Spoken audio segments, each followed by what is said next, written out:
Hey everybody, Thomas here, and today I've been going through the machine actually for about 2 days now, and she's purring perfectly right now. The next thing I'm going to do is I'm going to go ahead and, after getting the bad fuel out and cleaning everything up, I need to check the plugs. I get a little bit of miss every once in a while, but she's purring pretty sweet right now at about 3,300 RPM. And I think that's gonna be about the perfect cutting speed. But what I did right now is I went through and everything that was rattling on the mill, I have corrected. No more rattling. There's nothing more irritating than hearing stuff rattle on a mill. That's in my opinion. So I went through, I checked out all the different RPM ranges and everything to figure out what's rattling. Right now, what I'm gonna be working on is these guide rollers. I got the blade tracking correct. Now I gotta get these guide rollers working correctly because they are off by quite a bit. I'm gonna get here a little bit closer. As you can see, we're about a ½ inch off. They're back too far. And I watched a few of Mr. Cook's videos to actually figure out how to correct those. So now I know what I'm doing. Earlier I was on there, I'm like, this doesn't make any sense. So I know what I'm doing. We'll go ahead and move those guide rollers forward, and I'll tell you what I did. And then I think we're gonna be ready to put a log on there. I have already set and sharpened this blade, so I am very anxious to put a log on here. Today is Memorial Day, remembering those who have fallen. But yeah, we'll see if we can get this thing cutting today. Stay tuned. Okay, to actually adjust these rollers forward, what I did is I only loosened up 2 of these on this side. Didn't touch this side over here, the left side, nor the bottom. Now I have a tensioned blade on here, and that doesn't really seem to matter if I just push down the blade. So I'm going to push down the blade, then I can actually move this forward. Now that's a bit too far forward. You want just that's almost okay, something between those 2 extremes. There we go. I might move back just a little bit more, but anyways, I want the back of this blade to be on this roller portion right here. I don't want it touching the back face here of the bearing. If you're doing that, you're developing heat on the back side of the blade. You develop heat on the back side of the blade long enough, you will pop this blade. An issue that I had on a previous sawmill, one of my wood misers I had, the alignment got off, it was tracking back and it was rubbing on here, and I was blowing up blades pretty quickly, and it took me a second to realize what it was doing. But if you look on the face of this flange right here, this rolled portion of the bearing, if you start seeing a lot of scratch marks, if you will, or looks like it's being machined, that means your blade is touching on the back there.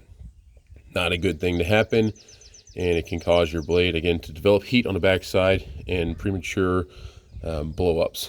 So what we're going to go ahead and do, I'm going to go ahead and fiddle fart around with this a little bit more, get it aligned, and then we'll see what she can do. But since I did not adjust those the bottom bolt and the side bolt, you know, theory would say that I don't have a whole lot of alignment to actually do, but we'll see here in a second. Stay tuned.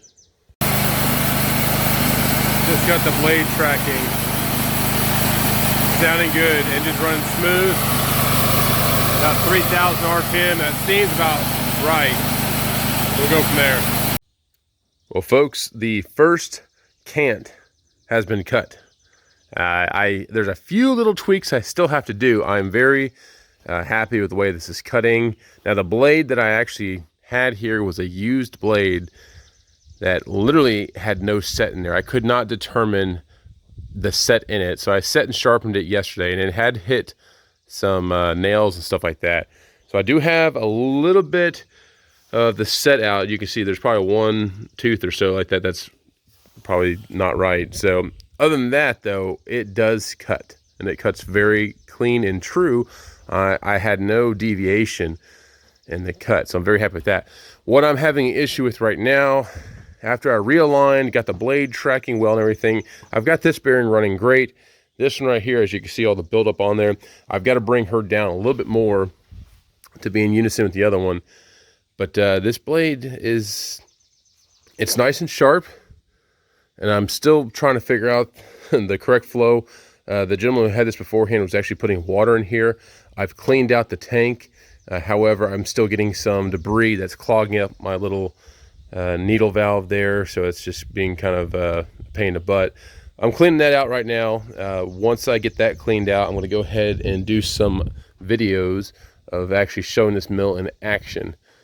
I'm very hopeful that this blade will last, because we have more blades on order, so I have to be very careful so I can actually still run this blade before she blows. I don't think she's going to blow. I'm not seeing any cracks or anything, but I know that this blade had been run hard and has hit stuff. But we'll try to keep her from blowing up so I can get some good video. So stay tuned. Here we go.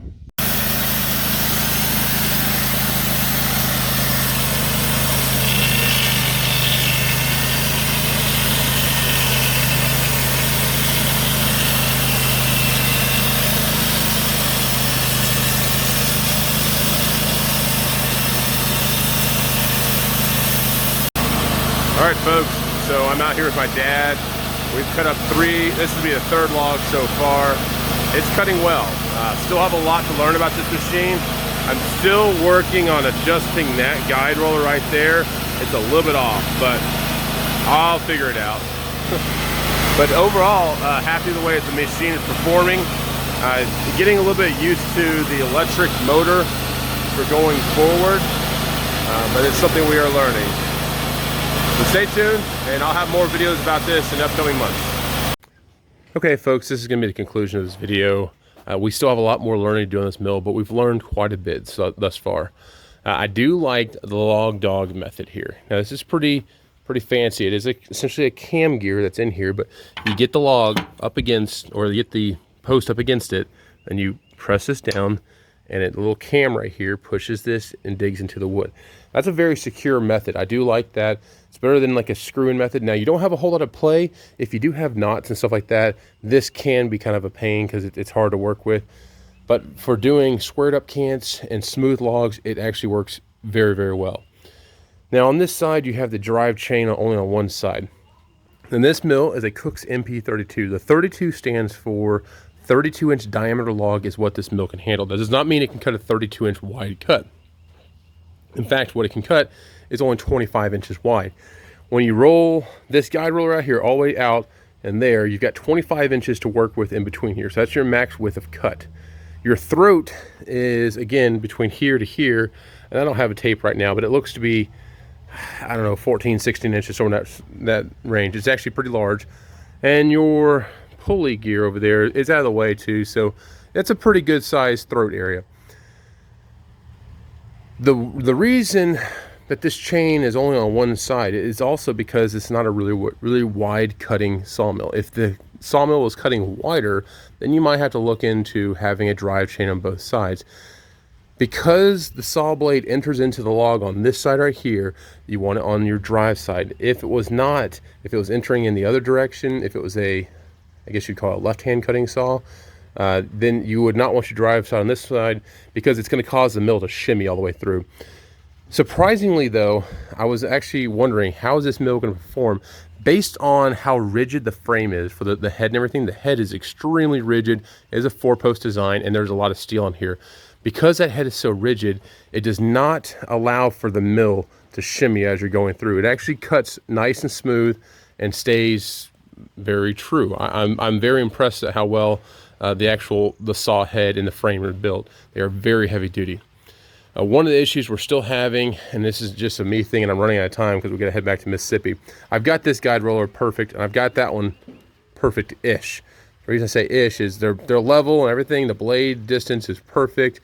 The issue is this one I've got to push down some more, but I'm actually running out of time, so I'm gonna have my dad's buddy help him on getting that thing all cleaned up and you know, dialed in correctly. But I'm gonna go ahead and do a quick video just to show the cutting with this mill.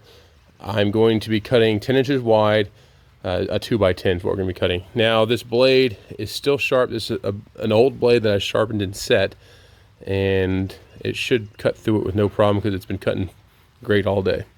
So stand by, here we go.